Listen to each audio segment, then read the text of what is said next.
Okay, so I'm going to hazard a guess that you're watching this video because you want to know how to sell exclusive licenses, but not only just simply that, but you want to know when is the right time to pull the trigger on selling an exclusive license. Now, can this be such a debate of a topic in your head? Well, basically, when it comes to beat selling, it's a very unique market where every single beat you upload is an asset. So if you sell a beat non-exclusively, you can sell it over and over and over again. But the second you sell a beat exclusively, you can no longer do that. So it hazards the question, why would you ever sell a beat exclusively? Well, there is scenarios where I think it does make sense to sell a beat exclusively, and we're going to deep dive into that in this video, so make sure you watch till the end because I'm going to run through a multitude of different scenarios where you might be placed in as a beat seller, where you'll have to make a decision whether to part with a beat or not for the exclusive price that you set, and hopefully you'll be able to come out the other end of this video fully confident in your decision making. So I'm going to smash through these points one by one and add to them. So if you are new to this channel, make sure you smash the subscribe button as it's the best way to support the channel. Okay, so firstly, let's actually talk about setting the price for an exclusive license. So when it comes to setting the price, most of the time it is down to how you feel personally. What do you value your work at?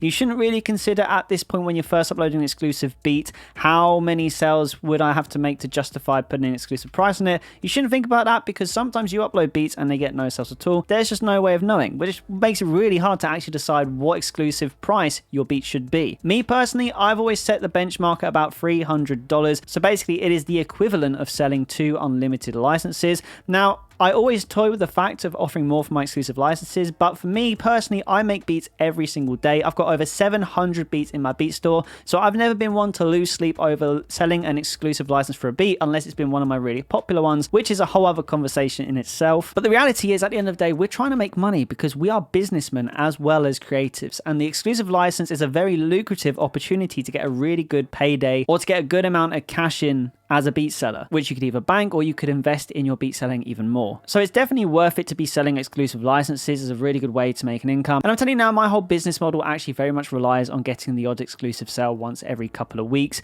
to keep my beat selling business flowing and keep me having a consistent income, because you can't always rely on just getting basic license sales. Put it this way, if I was just to focus on selling basic licenses, I would have to sell 15 beats a month just to equate to one exclusive license sale. And let me tell you, it is a lot of effort trying to get sales. As someone who's obviously started from the bottom and started trying to work my way up to a point now where I get a sale every other day, which I'm really blessed to do, I understand in the early stages it's incredibly frustrating getting one sale a month, let alone one every other day. So the exclusive license is basically just giving you that extra little bit of cash injection and also giving you a really nice dopamine rush as well when you see that nice little figure appear in your BeatStars notifications, for example, where you see you made a big sale of 3 digits. It's a good feeling and you want to cling on to that feeling till the next time it happens. So yes, selling exclusive licenses is definitely a good thing to do if the time is right. And now that's what we're going to talk about. So the first scenario I want to talk about, because this will be quite an easy one to divulge, and that is selling a beat which hasn't had any sales, no engagement at all. It's just sitting in your beat store gathering dust. Now at this point we talk about the negotiation, because the negotiation is a very fascinating part of beat selling because you never really know what you're going to get. Just the day after recording this video, I had someone offer me $20 negotiation for my most popular Christmas beat, which has made me almost quadruple what I would have sold it for exclusively when I first uploaded it. So to sell it for $20 for me, it's just unfathomable. And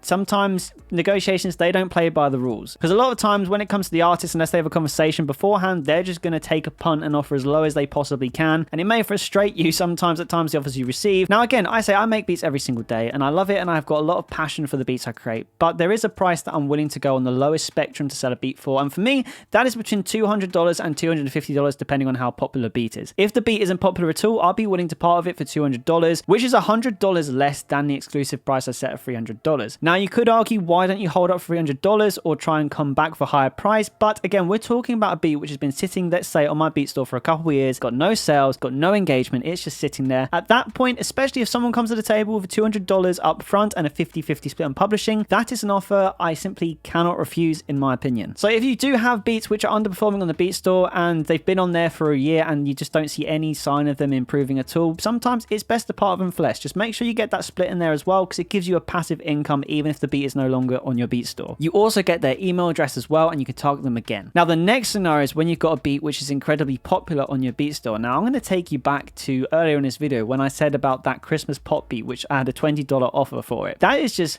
not acceptable for me to ever accept. Jokes aside, the $300 that I set at the start, this rule applies to every single one of my beats. If I get one beat sale, that $300 turns into negotiation only, because the second one of my beats gets a beat sale, it could potentially sell again because there's been interest. And I know if one person's interested, there is going to be an avatar of people out there who'd also like the beat as well. So it shows there's a market for it. So again, the second I sell a beat, the $300 goes away and it's negotiation only. So I'm completely in control, basically, so no one can just buy an exclusive license out of nowhere. And a lot of the time, if the beat then sells more than once, then in my head, the exclusive price for this goes up. Now, what should that price actually be? Well, it should be completely dependent on how often the beat sells. For example, this Christmas pop beat I talk about, I've actually made over $900 in beat sales off it alone, which is free exclusive licenses. So why would I part with it for any less than, I'd say, £1,000? Because by the end of Christmas, it would have sold even more and will be into the thousands that I've made off this one beat. So you got to think about it. Why would I just have one big payday of $1,000 when if I was to leave this beat up maybe for another year, it could get the exact same income I got last year again. And at this point, I've made the money back that I would have made selling it exclusively, but on top of that, it will just keep making more beat sales as well. So it's really hard, but you have to try and think of the optimum potential of every single beat that you upload. And a lot of that is down to watching the behaviors of your beats. But the way to look at it is, say you sell a beat once and then you're like, okay, so it sold once, so I'm not going to sell it for the $300 that I set it for anymore. I'm going to sell it for a bit more. And then you could always add $25 on every single time. Look at the type of sales that you're getting and be patient with it. Especially if you've got sales recently, I wouldn't recommend selling a beat exclusively unless someone offers above that standard price that you set for an exclusive beat.